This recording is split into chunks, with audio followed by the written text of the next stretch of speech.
25-летнему юбилею региона надо активизировать работу с ингушскими диаспорами, в том числе и за рубежом. Встреча Юнусбека Евкурова и постпреда Ингушетии. Лететь прямой с Назрани в Питер – это очень хорошо, как и в Москву. Рейс, которого ждали. Сегодня 70 пассажиров вылетели из аэропорта Асканова в Санкт-Петербург.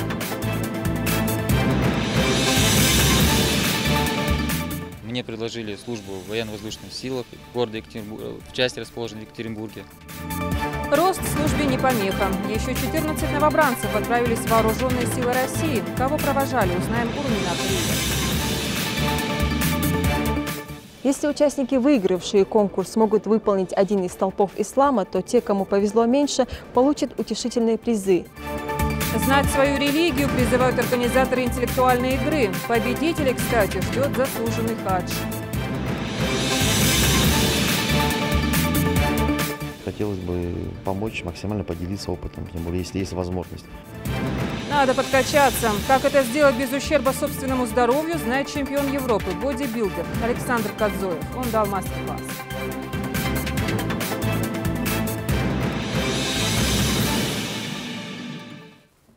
Это новости 24, в студии Лейла Цурова. Добрый вечер. Юнусбек Евкуров на совещании с постпредом Русланом Хаутеевым в Москве в рамках будущего празднования 25-летия образования республики в 2017 году поручил организовать проведение Дней культуры Республики Ингушетия в Европе, а также оценить, чем можно помочь нашим землякам за границей для их участия там в политической и культурной жизни. Глава региона отметил, что к юбилею надо активизировать работу с ингушскими диаспорами, в том числе ингушской молодежью, не только у нас в стране, но и за рубежом. Следует и в дальнейшем планировать поездки в Европу с целью проведения встреч с нашей молодежью для повышения их интереса к родной Ингушетии. Сегодня руководитель администрации главы Ингушетии Башир Хашагульгов провел совещание по вопросу реализации мероприятий государственной программы о противодействии коррупции. В обсуждении приняли участие руководители министерств и ведомств, а также члены республиканского правительства. Репортаж Хусена Гагиева. В начале встречи заместитель секретаря Совбеза Ингушетии Батырбек Хаматханов проинформировал присутствующих о результатах проведенной проверки деятельности министерств и ведомств республики, а также администрации муниципальных районов об исполнении законодательства в сфере борьбы с коррупцией. По его словам, установлены факты ненадлежащего исполнения своих должностных обязанностей лицами, ответственными за данное направление. Надо заметить, что отчеты зачастую носят формальный характер. Отсутствуют результаты работы по противодействию коррупции. Практически во всех органах власти не являются случаи конфликта интересов, случаи дарения подарков. Отсутствует информация об обращении граждан посредством ящика доверия. В свою очередь, председатель Коммолодежи Республики Рамазан Угурчиев доложил о профилактической работе и антикоррупционных мерах среди молодежи. В частности, с участием студентов были организованы круглые столы на тему «Честным быть модно и престижно», а в рамках форума «Торгим» отдельная смена была посвящена теме «Фронт противодействия коррупции». У нас уже запланировано проведение на июнь месяц и в дальнейшем запланировано проведение футбольного турнира среди дворовых команд под девизом «Нет коррупции», турнира по шахматам, серии круглых столов в вузах и СУЗах и лекций на территории лагеря «Нефтяник» и пришкольных лагерей. Запланировано проведение конкурса рисунков на асфальте, конкурса рисунков на плакате среди детей. Руководитель администрации главы Ингушетии Башир Хашагульгов подчеркнул, что молодое поколение с раннего возраста должно быть ориентировано на противодействие коррупции. И для этого нужно привлекать все заинтересованные госструктуры и организации, в том числе и деятельность Народного фронта. Лидером Народного фронта является глава государства, поэтому этот статус, этот ресурс, потенциал громадный, ее тоже надо использовать. Я советую, Батырбек, тоже посмотрите, если не налажено это взаимодействие, я предлагаю это взаимодействие наладить. Вот эту идею надо как раз адаптировать к той работе, которую мы, собственно, комплексно проводим в рамках противодействия коррупции. Также в ходе совещания директор НИИ имени Чаха Ахриева Нина Барахоева рассказала об итогах социологического опроса в рамках реализации программы противодействию коррупции. Так, исследование по определению восприятия коррупции и эффективности борьбы с ней показало, что большинство опрошенных среди населения республики сталкивались с коррупцией и не чувствуют себя защищенными от коррупционных действий чиновников. В этой связи руководитель администрации главы региона отметил необходимость активизации работы с обществом по совершенствованию профилактической работы, а также усиления межведомственного взаимодействия по вопросам противодействия коррупции. Если люди информируют, и мы не реагируем, соответственно, нет обратной связи, соответственно, нет к нам доверия. А уровень доверия, его надо зарабатывать потом, объективностью, честностью. Должен быть глубокий анализ этой работы. И, соответственно, должны быть сделаны очень серьезные выводы по этому анализу. Руководитель администрации главы субъекта рекомендовал Совбезу осуществлять контроль за соблюдением сроков исполнения плановых мероприятий государственной программы и протокольных решений комиссии при главе республики по противодействию коррупции. Хусен Гагиев, Юсупханиев, Ахмед Парчиев. Новости 24. С сегодняшнего дня по инициативе главы региона возобновлен рейс Ингушетия-Санкт-Петербург. В 15 часов 20 минут из аэропорта имени Сооронбека Асканова в северную столицу на Боинге вылетели около 70 человек. Пассажиров проводил наш корреспондент. Билеты уже куплены, места свои все знают. Пассажиры авиарейса, отправляющегося из Ингушетии в Санкт-Петербург, ожидают посадки на самолет. Этот рейс станет первым в Петербург. С какого-то времени из-за того, что пассажирский поток на этот рейс был очень слабым, было решено упразднить его. Но из-за многочисленных обращений граждан по инициативе главы республики рейс возобновили. Глава республики непосредственно встретился с сам президентом компании «Мартиросом» Андреем Дерметовичем и переговорил на эту тему. И после этого у нас состоялся дополнительный разговор с авиакомпанией, которая у нас уже работает, хорошо себе зарекомендовала, и они возобновили данный рейс. У каждого своя цель поездки в Петербург. Кто-то едет отдохнуть, у кого-то планы повидаться с родственниками. А некоторые такие, как едут на лечение своего ребенка. И новость о том, что рейс в Петербург был возобновлен, и теперь не придется лететь с пересадками, их очень обрадовало. Лететь прямой с Назрани в Питер, это очень хорошо. Как и в Москву. Надеюсь, в дальнейшем тоже будет. Мы на обследование ребенка летим. В Питер мы первый раз летим, конечно. И надеюсь, иншаллах, ныхдик хубая. Самолет Boeing 737 вмещает 120 пассажиров, и если в рейсе в Ингушетию он был полностью забит, то в Петербурге едет лишь около 70 человек. Возможно, это говорит о том, что в Ингушетию хотят больше приезжать, нежели уезжать отсюда. Как бы то ни было, все пассажиры уже прошли регистрацию и заняли свои места. Оставшиеся внизу наблюдают за взлетом самолета. Пассажиры же ближайшие несколько часов проведут у окна иллюминатора, глядя на бесконечно синее небо. В любом случае, каждый пассажир уже предвкушает свое прибытие и, возможно, скорое возвращение на родину. Салим Хамхоев, Тамерлан Хамхоев, Сурхо Кусиев. Новости 24. Семья Халухаевых, мама Мадины и ее 6 детишек отмечают новоселье. Их в прямом смысле скитания по чужим углам закончились. Благодаря содействию мэра Назрани к нему женщина обратилась за помощью во время приема граждан, и благодаря поддержке инвесторов, которых нашел тот же мэр, отстроен дом. Подведены коммуникации, помогут семье и в благоустройстве двора. Репортаж Индиры Манкиевой.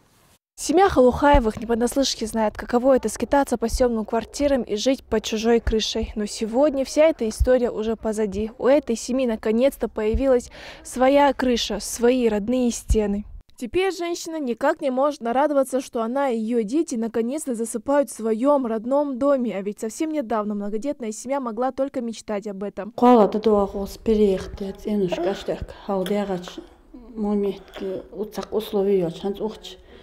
Зал, спальни, церковь, спальни, ванни, прохожки, кухни, еще ангуш без.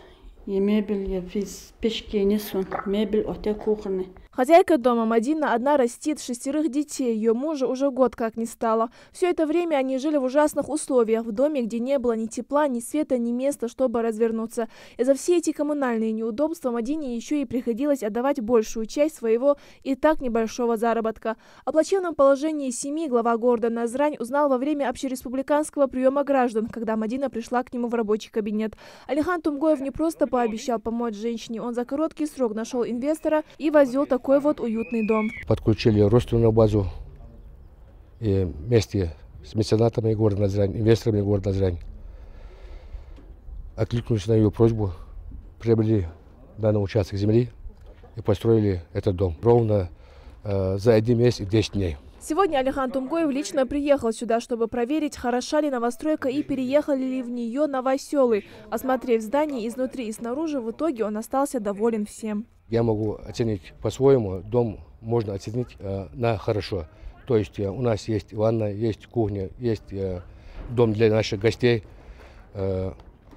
Все удобства в этом доме есть у нас. Остается только расти своих детей в духе патриотизма, в духе наших адатов. Мадина с детьми только 3-й день, как заехали в свой новый дом. Некоторые комнаты они уже обставили мебелью, в некоторых им это еще предстоит.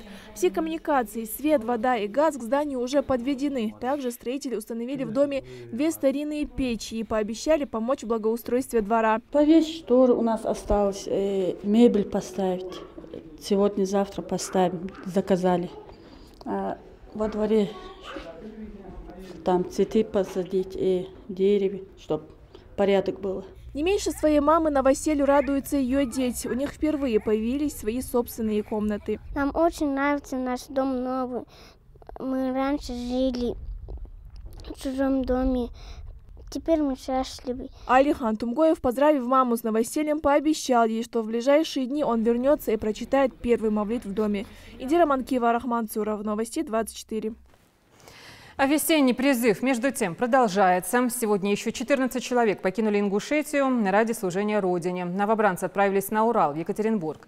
Кто-то из них уже успел получить образование, поработать по специальности и теперь едет за военным билетом. Другие неоднократно пытались ворваться в армейские ряды, как, например, Исмаил Цароев. Но парня подводил, как ни странно, рост. Ему даже форму нашли не сразу. Репортаж Румины Ахриевой. Объятия на прощание, напутственные слова и волнующиеся мамы. Вот так провожают ингушских призывников, отбывающих сегодня в Екатеринбург на целый год армейской службы. Этим 14 парням предстоит служить в воздушно-космических и сухопутных войсках. Ахмед Марзиев приехал в Ингушетию с Башкортостана, где отучился на юриста. И даже успел поработать по специальности. Но теперь решил, что ему необходим военный билет. И вот сейчас, одетый по форме и готовый к службе, он стоит по стойке смирно. Я устраивался на работу, мне понадобился военный билет. Следовательно, возник уже, получается, интерес к военному билету, интерес к военной армии, к службе в армии. Решил уйти призывом. Приехал в Ингушетию, здесь стал на военный учет. Мне предложили службу в военно-воздушных силах города Екатеринбурга, в части, расположенной в Екатеринбурге. Я согласился. Исмаил Цароев уже не раз пытался уехать на службу, но его постоянно подводил высокий рост – 2 метра и 5 сантиметров. Не в каждом роду войск ждут таких рослых призывников. Да и формы, подходящей Исмаилу, в райвоенкомате не нашлось. Поэтому решили, что до части он поедет в гражданском, а уже там его оденут по уставу. Призываюсь в Калужскую область, в воздушно-космические силы по собственному желанию. Хочу наконец-то отдать долг Родине. Тамара Галаева из Малгобекского ДК приехала сегодня к ребятам с концертом, что называется, «На дорожку». Ведь не так давно она и сама проводила в армию сына. И отлично понимает чувства матерей этих ребят. Сегодня я знаю, как волнительно провожают родители своих сыновей. И как сегодня волнуются ребята, которые уходят в армию. И я хочу от всей души поздравить этих ребят сегодняшним днем. Почему поздравить? Потому что для них это будет хорошим уроком жизни. Лариса Хашиева сегодня провожает в армию старшего из 3 своих сыновей. Чувство гордости за сына, за его самостоятельный выбор пойти в армию переполняет сейчас эту женщину. Все хорошее желаю, чтобы служил, чтобы были только грамоты в лучшую сторону. Я переживаю очень сильно, потому что он первый у меня, который уходит. Провожали призывников сегодня, как и водится в ингушских селениях, всем миром. Дяди, тети, дедушки и бабушки ждали своей очереди, чтобы пожелать отбывающим достойной службы. Всем братьям, матерям, сестрам, женам желаем, чтобы их сыновья, братья вернулись, чтобы вернулись, отслужили России, достойными сыновьями были для нашей Ингушетии и для России. Всего в этом году в российскую армию призовут около 400 ингушских ребят. Их ждет служба в сухопутных, внутренних, железнодорожных, военно-космических войсках, а также на военно-морском флоте. А чтобы родные могли постоянно быть с ребятами на связи, новобранцам раздали сим-карты, которые они разделят с теми, кто им дорог. Румина Ахриева, Хаваш Гойгов, Новости 24. Сегодня в Москве глава Ингушетии встретился с генеральным директором Фонда содействия реформированию ЖКХ Константином Цицыным и председателем наблюдательного совета фонда Сергеем Степашиным. Напомню, что федеральный фонд принял от Ингушетии заявку на 168 миллионов рублей в качестве компенсации строительства и ликвидации аварийного многоквартирного жилого фонда в 2016 году. Как отметил Юнусбек Евкуров, руководством республики было принято решение направить эти деньги на дальнейшую ликвидацию 30 многоквартирных аварийных домов, которая должна завершиться до 30 декабря. Степашин и Цицын заверили главу Ингушетии в том, что в скором времени республика получит от фонда бонус на завершение программы переселения граждан из аварийного жилищного фонда. В завершении встречи Юнусбек Евкуров пообещал, что Ингушетия одной из первых полностью завершит программу к концу 2017 года. В Плиеве завершается строительство нового дошкольного учреждения. Малыши смогут оценить красочное и комфортное место дневного пребывания уже в июне. Объект сдадут ко Дню Республики. Надо отметить, что здесь возведение детского сада родители ждали давно. Острая нехватка мест потихоньку перестает быть острой, но на реализацию этого социального направления необходимо время. Тамерлан Хамхоев подробно.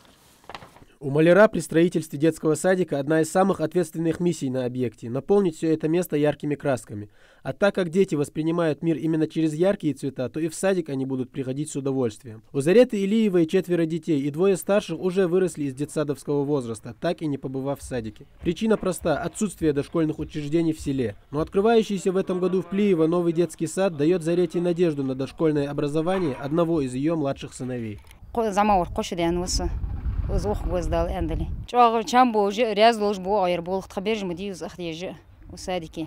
Актовые и спортивные залы, игровые комнаты и просторные спальни. В этом садике для дошколят есть все необходимое. Внутренние работы в здании почти полностью завершены, ведь сроки сдачи объекта уже подходят к концу. А открывать его собираются уже в этом июне. Садик изначально был рассчитан на 220 детей, но теперь внесены кое-какие изменения. Этот садик является уже не первым подобным проектом, который собираются реализовать в Плиево. Вообще-то изначально было рассчитано на 220 мест, но мы коллективно решили расширить его. Направили письма, куда следует, чтобы на 400 детей планируется строительство 6 садиков, помимо этого садика. Ну, будем ждать, будем надеяться, но если с таким серьезным подходом, если начнут, я думаю, вопросов у нас с дошкольными учреждениями не будет. Строительство садика было начато еще в 2014 году, и благодаря слаженной работе всех строителей он получился буквально как из сказки. В Плиево сейчас проживает почти 22 тысячи человек, и поэтому возведение этого садика именно здесь – большой шаг в развитии дошкольного образования республики. Строительство практически закончено, то есть строительство уже давно закончено, внутренняя работа, которая вот в начале июня уже должно быть открытие садика. Садик очень такой хороший, добротный. Внутри, как вы сами видели, произведен очень хороший ремонт. Для малышей детский садик – это не просто место, куда они приходят утром и откуда уходят вечером. Здесь они развиваются физически и умственно, знакомятся со сверстниками, учатся общаться и заводят первых друзей. И уже в этом году у жителей Плиева станет одной проблемой меньше, потому что вопрос, в какой садик устроить ребенка, уже не будет волновать заботливых родителей. А дети перед тем, как шагнуть в школьную жизнь, пройдут своего рода подготовку к ней в детском саду. Тамерлан Хамхоев, Адам Далаков, Новости 24. В здании мэрии Магаса прошло заседание городского совета. На встрече обсудили несколько вопросов. Это и меры безопасности на дорогах столицы, и бюджет города. Не обошли стороной и санитарное состояние. Кроме того, стало известно, что одна из улиц Магаса будет названа в честь Героя России Алихана Калиматова. Подробнее в сюжете Марии Мистоевой. Магас – один из самых молодых городов России, но у столицы нашей республики уже есть свой герб и флаг. Поскольку Магас является городом солнца, в верхней части обоих полотнищ расположено золотое солнце – символ процветания и мира. А в центральной части золотой орел с распростертыми крыльями, который воплощает силу, власть и гостеприимство. Оказывается, наши геральдические символы не были зарегистрированы и внесены в единый государственный реестр. В связи с чем мы этим вопросом занялись вплотную. Было изменено положение, которое согласовывалось напрямую с Санкт-Петербургом. Внесли изменения в положение об этих символах, изменения в описании в этих символах. Месяц назад пришло такое радостное извещение о том, что наконец-таки наши символы города Магаса, столицы республики, внесены в единый государственный реестр. при президенте Российской Федерации. На очередном заседании городского совета Магаса обсуждались самые разные вопросы. От мер по обеспечению безопасности на дорогах города и бюджет столицы на 2016 год до улучшения санитарно-эпидемиологической обстановки в Магасе. От жителей столицы республики часто стали поступать жалобы, что бродячие собаки, появившиеся в городе, могут стать разносчиками инфекций. А заразившиеся бациллами бешенства животные могут представлять серьезную опасность для людей. Мы проработали план, мы раньше, правда, все этим занимались, но стало сейчас больше собак. Мы прорабатываем план по отловле этих собак, вывоз этих собак за пределами, где есть прием этих бродячих собак. Вот мы над этим будем работать. Также на повестку дня Горсовета был вынесен вопрос о присвоении имени Героя Российской Федерации Алихана Калиматова одной из улиц Магаса. И уже очень скоро в 19-м микрорайоне на домах появятся таблички с именем нашего великого земляка. Мария Местоева, Гапур Чехкиев, Новости 24. На Зрановском ДК прошла игра «Знай свою религию». Выяснилось, что молодые люди проявляют большой интерес к изучению ислама. Это поспособствовало тому, что викторину решено было сделать ежегодным мероприятием. Игра проходила в 3 этапа. Участвовали 120 человек в возрасте от 18 до 30. Ну а главный приз – бесплатная поездка в хадж. Лейла Гайсанова продолжит. Адам Шанхоев в этой игре участвует впервые. Молодой человек упорно готовился к ней с момента объявления о приеме заявок на участие, засиживаясь за богословскими учебниками и исламской литературой, улучшая свои знания о религии в надежде выиграть главный приз. Много знаний получил из-за этого стимула. Именно стимул был этот турнир. Но я в прошлом году не успел подготовиться. Тогда почти впритык турнира я готовился. В этом году чуть-чуть время было, но 3 недели, если честно. Конкретно готовился. В принципе, вопросы были несложными, но нет, единственная сложность вопроса бывает по категории хадиса и Коран. А остальное сира и сподвижники — это очень сложный вопрос, если честно. В этом туре конкурса игроки должны были ответить на тестовые задания из 10 вопросов, разделенных по степени сложности. Насколько хорошо они знают свою религию, сюда пришли показывать 120 участников со всей Ингушетии. Здесь молодежь от 18 до 30 лет имеет право принимать участие. И у нас не допускаются для участия те молодые люди, которые обучаются или обучались в специальных исламских заведениях. То есть, чтобы основная часть населения могла бы принять участие в нашей игре, для этого были придуманы все эти правила, все эти ограничения. Правила второго тура, в которой прошли 16 участников, аналогичны телевизионной программе «Своя игра». Его вопросы разделены на группы – знания о Коране, о жизни сподвижников-пророков, а также знания хадисов и фетв. Из 4 предложенных вариантов участник выбирает один и делает свою ставку. В случае правильного ответа заработанные очки отправляются в его копилку, а если ответ неверен, то ход переходит к соперникам. Среди участников игры немало девушек. Они наравне с молодыми людьми отстаивают свое право на главный приз.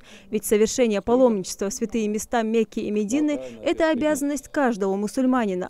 Те участники, у кого не получилось выйти в финал в этом году, не сдаются и обещают испытать свои силы в следующем. Я думаю, что победители заслуживают такого приза, так как они прилагают огромные усилия к познаванию религии. Победителей в этой игре оказалось 2 – Адам Шанхоев и Марха Бокова. И свои путевки на совершение хаджа они действительно заслужили. И теперь им остается только подготовиться к самому паломничеству, до которого остается несколько месяцев. Если участники, выигравшие конкурс, смогут выполнить один из столпов ислама, то те, кому повезло меньше, получат утешительные призы в виде ингушского тафсира Корана и 2-томника жизнеописания пророка Мухаммеда, саллаллаху алейхи вассалям. Лейла Гайсанова, Рахман Цуров, Новости 24. Уникальные исторические сведения были обнаружены ингушскими архивариусами. Ценные свидетельства позволяют по-новому взглянуть на историю становления культуры и образования ингушей. Месяц Берснаку Газиков и Иса Алмазов изучали архивы Российской государственной библиотеки, Госархива России, архива литературы и искусства, а также военно-исторического архива. И вот результаты. Подробности у Хавы Султыговой. Обращаясь к истории российского и советского кинематографа, до последнего времени мы и предположить не могли, что среди тех, кто стоял у его истоков, были представители ингушского народа. Яркое имя Шамиля Ахушкова вернулось к нам из забытия сравнительно недавно. И в этом неоценимая заслуга известного ингушского краеведа и исследователя Берснако Газикова. Из последней исследовательской поездки архивист привез копии сценариев Шамиля Ахушкова «Чудесный сад», «Солнце и мандарины». Еще одно имя, возвращенное в ингушскую историю, отец Шамиля Ахушкова Заурбек. В 1885 году он был вынужден уехать в Турцию. Там дослужился до полковника турецкой жандармерии. Но даже успехи на этом поприще не могли заглушить в его сердце любовь к России. Но находясь в Константинополе, он, как сам он пишет, очень любит Россию, очень любит родной край и просится домой. И то, что он любит Россию, я, говорит, доказал тем, что написал, находясь здесь, в Константинополе, сотни статей в российских газетах. А российская газета это были Санкт-Петербургские ведомости, это самая крупная газета российская, и Южный край, Харьков. И вот мне пришлось в течение этого месяца просмотреть за 16 лет подшивки газет, вот, которых я назвал, и выявить более 400 статей Заурбека Ахушкова, но, правда, они под псевдонимом. И он действительно в своем письме пишет, я писал под псевдонимом, потому что он назвать свою фамилию не мог. Эти и многие другие ценные архивные находки сотрудники архивной службы Ингушетии Берснако Газиков и Иса Алмазов привезли из очередной командировки. Целый месяц они изучали архивы Российской государственной библиотеки, Госархива России, Архива литературы и искусства, а также военно-исторического архива. Из этих документов становится понятно, что именно ингушская интеллигенция сыграла основополагающую роль в истории нашего народа. Яркий пример – Пуасо Плиев, который оставил память о себе далеко за пределами родины. В 1893 году вышла в Ашхабаде книга. Это первая книга на русском языке, вышедшая в Туркмении. Она называется «Руководство для обучения туркмен русскому языку». У этой книги 3 автора, и один из них Пуасо Плиев, поручик, который служил в это время в Туркменистане. Вот. Но, к сожалению, этой книги мы в библиотеках в Москве не нашли. Мы планируем в дальнейшем в других библиотеках обнаружить. Ингуши навсегда вписали свои имена в военную летопись страны. Список ингушских генералов российской армии недавно пополнился именем красного комбрига Бориса Лавиновского, героя Первой мировой и гражданской войн. Нам удалось обнаружить одно дело, которое, к сожалению, оказалось закрытым, но нам пошли навстречу и сделали 4 страницы копий из личной анкеты его, который мы можем показать, и где действительно написано, что национальность ингуш. Борис Яковлевич Лавиновский, уроженец Владикавказа, окончил Казанскую мужскую гимназию, Николаевское кавалерийское училище, высшие академические курсы старшего и высшего комсостава. Обладал знанием немецкого, курдского, ингушского и латышского языков. С 1914 года по 1917 ротмистр, с 1917 по 18 командир дивизиона. Участвовал на фронтах гражданской войны, в разгроме банд Антонова и Махно, а также на Туркестанском фронте против басмачества. Обладатель многих наград. Был очень уважаемым офицером, который входил в элиту советскую. Он был близок с Тухачевским. Ну и, к сожалению, жизнь его оборвалась рано.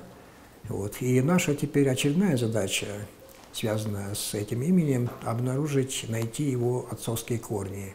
Кем он все-таки был, из какой фамилии был. Самобытность ингушей вдохновила творчество ни одного зарубежного исследователя и путешественника, а также писателей и поэтов России. Михаила Булгакова гражданская война забросила на Северный Кавказ, в Грозный и Владикавказ. Будущий всемирно известный писатель тяготы того тяжелого времени скрашивал в кругу ингушской интеллигенции, в семьях Абдулгамида Гойгова и Заурбека Мальсагова. В Владикавказе он написал свои первые пьесы «Самооборона», «Братья Турбины», «Глиняные женихи», «Парижская коммуна» и «Сыновья Муллы», в которой он написал владикавказскую ингушскую интеллигенцию. Впервые на сцене Владикавказского театра состоялась премьера этой пьесы в исполнении ингушской труппы, драматургом которой и стал Михаил Булгаков. Копию мы сняли с пьесы Михаила Афанасьевича Булгакова «Сыновья Муллы», которая до какого-то времени считалась утерянной. Вот. Мы ее обнаружили в Москве, в рукописном фонде государственной библиотеки и привезли домой. И в скором времени, я думаю, зрители, читатели могут познакомиться с содержанием. Все это лишь малая часть документальных находок, обнаруженных нашими архивистами. С каждым открытием история нашего народа предстает все более богатой. Впереди еще много новых свершений и исторических сенсаций. Хава Султыгова, Майырбек Миржоев, Новости 24. Уже завтра в Магасе откроется международная научно-практическая конференция, посвященная вековому юбилею Брасиловского прорыва. Ученые-историки из разных регионов России и зарубежных стран будут обсуждать самые крупные военные операции Первой мировой войны. Конференция носит международный статус, так что помимо ученых из СКФО в ней примут участие историки из Москвы, Петербурга, Украины, Азербайджана. Им предстоит разделиться на секции, у каждой из которых будет своя тема для обсуждения. Сегодня участники конференции, а их порядка 25, уже заезжают в свои гостиничные номера, а те ученые из других регионов, кто получил приглашение, но не смог лично присутствовать на конференции, прислали в Ингушетию свои доклады. По составу группы организаторов уже видно, что это действительно очень серьезное мероприятие очень значимое для нашей республики. Мы все знаем, что такое Первая мировая война и какое участие приняли в этой войне жители Северного Кавказа. И все мы знаем по истории туземной конной дивизии и о том, какое участие приняли наши предки в этой войне. Я считаю, что созвание этой международной конференции была, есть и останется очень актуальной и на сегодняшний день. Спасибо организаторам, мы приехали с удовольствием и намерены принять участие и обсудить. Сейчас первый день нашего присутствия, мы и познакомились с городом, с коллегами, и уже в преддверии нашей конференции идет уже такой, знаете, подготовительный этап, и мы уже намерены самым серьезным образом принять участие в работе секции нашей. Научная дискуссия, вопросы юриспруденции. Студенческая конференция под таким названием прошла в Институте экономики и правоведения. Студенты готовились к мероприятию больше месяца, темы выбирали сами. Такие встречи стали ежегодной традицией для активистов.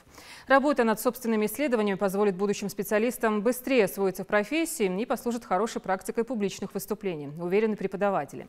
Репортаж Хади Добриевой. 15 научных статей и столько же актуальных вопросов, поднимаемых самими студентами в своих работах. Темы для них будущие юристы выбирали сами и готовились к этой конференции больше месяца. Чтобы знать свои права и обязанности, не обязательно иметь юридическое образование, уверяет студент 3-го курса Ибрагим Пугоев. А его однокурсница Марем Борзова в своей работе обращает внимание на то, насколько важно знать Конституцию как страны, так и своей республики. Тема моей статьи – это повышение правовой грамотности и общественно-политической активности граждан. Тема важна, так как каждый человек должен знать свои права и обязанности, интересоваться ими, так как без своего желания он не может их знать. У меня тема «Проблемные вопросы реализации конституционных прав граждан». Именно с этой темой выступаю, потому что именно конституционное право является основой всех прав. Осторожно, терроризм. Название статьи на первый взгляд немного выбивается из заявленной тематики. Правда, только для тех, кто близко не знаком с Уголовным кодексом Российской Федерации, где понятию терроризма посвящена целая статья. Своим мнением по одной из глобальных проблем 21 века делятся студентки 3-го курса Фатима Албакова и Зейнаб Кадзоева. Мы хотим дать совет молодежи, чтобы они в первую очередь проверили источники, откуда они берут про эту религию, про ислам. Достоверность этих источников, проверили, насколько это правильно. В Институте экономики и правоведения такие встречи среди активистов экономического и юридического факультетов уже давно стали ежегодной традицией. Причем с каждым разом ряды инициативных участников активно пополняют студенты младших курсов. Сегодняшняя конференция мне, конечно, очень приятна тем, что именно студенты первых курсов проявили большую активность, что дает нам повод предполагать их дальнейшее активное участие в научной жизни института, что, соответственно, подарит нам в будущем, я надеюсь, замечательных ученых-юристов и профессионалов с большой буквы. Помочь талантливо прожить студенческие годы. Такую задачу перед собой ставит преподавательский состав вуза. Они надеются, что вот с таких собственных научных исследований и выступлений у студентов и начнется правильный путь в юридическую профессию, с которой им предстоит идти дальше по жизни. Хадис Добрила, Сунбек Аздоев, Новости 24. В Джейрахе прошел сход Тейпа Яндиевых. Инициировала и организовала встречу молодое поколение. Беседа получилась теплой и атмосферной. Этому способствовало место проведения мероприятия – башенный комплекс Эрзи. Здесь обеспечили защиту от непогоды, приготовили на костре обед. Ну а какие вопросы обсудили собравшиеся, узнаем у Тамерлана Хамхоева. Несмотря на капризы погоды, в башенном поселении Эрзи сегодня яблоку негде упасть. Сход братских фамилий буквально заполнил эту местность людьми, как в старые добрые времена, когда эти башни еще были жилыми. Идею собраться всем этим фамилиям вместе предложила инициативная молодежь, а старшее поколение с радостью ее одобрило и оказало свою посильную помощь в ее реализации. Вообще-то инициатором сначала я всех собрал, братьев Мамиловых, Яндиевых, Буражевых, Алдагановых. И вот с тех пор у нас какое-то взаимопонимание нашлось. И вот мы на сегодняшний день сделали все такое красивое. Такие сходы фамилий в нашей республике в последнее время становятся привычным явлением. Это свидетельствует о том, что население начинает все больше интересоваться историей своего края и своей фамилии. И такие сходы, несомненно, несут в себе положительный эффект. Кроме того, что огромное количество людей знакомятся между собой, так еще и старейшины родов читают здесь лекции на тему воспитания, религии и нравственности. تانا شيء تيب النخ بوزر أقول صناخ شيء تيب النخ مشهر حبام شيء غال يومتك مشهرية هنيالش شيء ذي تبوج وسق شيء مشهر حبام وتوج وسق هذا ويداجدي هذا تسمو وسق بارش خامات. Всего здесь в этот день собралось несколько сотен человек, и это несмотря на то, что погода в горах все время менялась. То выглядывало яркое солнце, то начинался сильный дождь. Но благодаря инициативной молодежи мокнуть под дождем никому не пришлось. У нас существуют группы в социальных сетях, где мы взаимодействуем с молодежью. Мы проводим исследования наших родовых башен, наших мест, где проживали наши предки. Естественно, история собирается, формируется и по рассказам наших старейшин, и другими научными возможностями пользуемся современными. Такая работа тоже проводится, и в дальнейшем будет проводиться и выводиться на новый уровень. В подобных сходах молодежь, а очень часто и старшее поколение, узнает много нового о своей фамилии, о том, откуда они произошли и о том, как и кем воздвигались эти башни. Помимо этого, на таких сходах очень ярко вырисовывается привязанность нашего народа к своему родному краю. На эти и многие другие темы с молодежью беседовали сегодня духовные лица. И тот факт, что молодое поколение в тандеме со старшими организовало такой сход, говорит о том, что все эти фамилии идут по верному пути. Тамерлан Хамхоев, Адам Далаков, Новости 24. Мастер-класс для ингушских тяжелоатлетов в эти дни дает абсолютный чемпион на Арнольд Классик Европа-2012 Александр Кадзоев. Обладатель профессиональной карты специально для консультаций прибыл в Ингушетию. Он хорошо известен в мире спорта. Свою карьеру начал еще в 10 лет в Тюмени. Пришлось многое пройти, но сейчас он успешен. Ну а что касается семинара, то главная тема – это набор качественной мышечной массы. Салим Хамхоев подробно. Александр Кадзоев в отечественном бодибилдинге фигура знаковая. Став несколько лет назад абсолютным чемпионом России и Арнольд Классик Европа, он завоевал право на профессиональную карту. Правда, в Ингушетии его вряд ли будут узнавать на улице. Во-первых, скромный спортсмен всегда сторонился видеокамер. Во-вторых, сам бодибилдинг в нашей республике далеко не так популярен, как, скажем, борьба или бокс. Но недавно ингушские спортсмены вышли на спонсоров с инициативой пригласить именитого земляка на семинар. И так как заинтересованных во встрече с Александром Кадзоевым набралось достаточно много, оставалось лишь назначить время и место встречи. Наша цель была просто, чтобы молодежи доступ, чтобы они могли спросить своего земляка, профессионала, не знаю, своего дела, профессиональный спортсмен, профессиональный диетолог, и мастер спорта международного класса. Такой возможности не всегда и не у каждого есть. Напрямую спросить у него, что мне делать, наболевшие какие-то важные вопросы.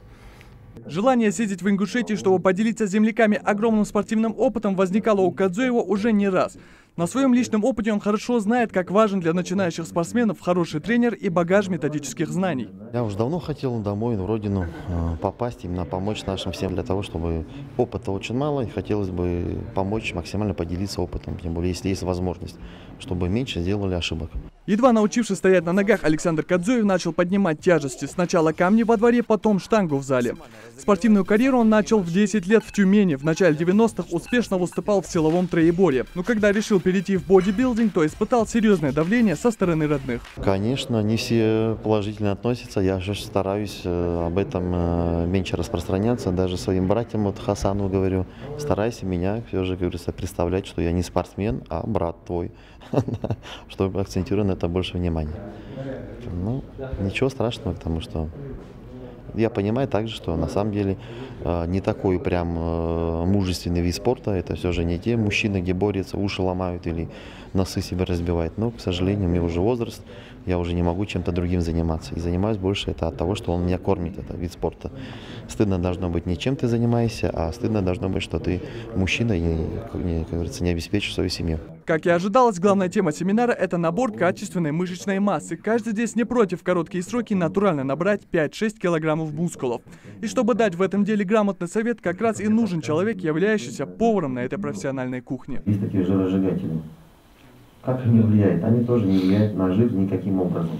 Напрямую, только косвенно. Жиросжигатели часто добавляют какие-то препараты, там, составляющие. Есть такой эфедрин. Где-то он считается как наркотическое средство.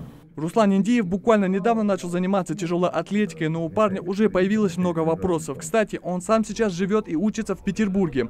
Но попасть там на семинар с Кадзоевым никак не получалось. А стоило Руслану на месяц Рамадан приехать в Ингушетию, и такой сюрприз. На самом деле, что он сюда приедет, вот честно, искренне не ожидал. Вообще он один из лучших бодибилдеров страны. У меня в зале, например, в Санкт-Петербурге висит его плакат. Ну, все хотелось, знаете, вот бывало такое, что хотелось с ним встретиться, в Санкт-Петербурге пересечься, там, задать вопросы, то есть опытному человеку.